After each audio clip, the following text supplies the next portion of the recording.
ఇంద్రలోక భవనాన్ని ఈడ్చుకొచ్చి గదిలో మార్చి మళ్ళీ కట్టారో ఏమో మాయజాలము తెలుసు మంత్రగారడి తెలుసు రెంటి కన్న ఇది ఇంకోటేమో నీలాకాశం నేలాకొస్తే ఇట్టాగే ఉంటాదో ఏమో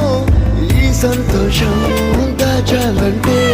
హృదయాలు ఓ వంద కావాలేమో ఇంతందంగా ఉంటుందా ఈ లోకం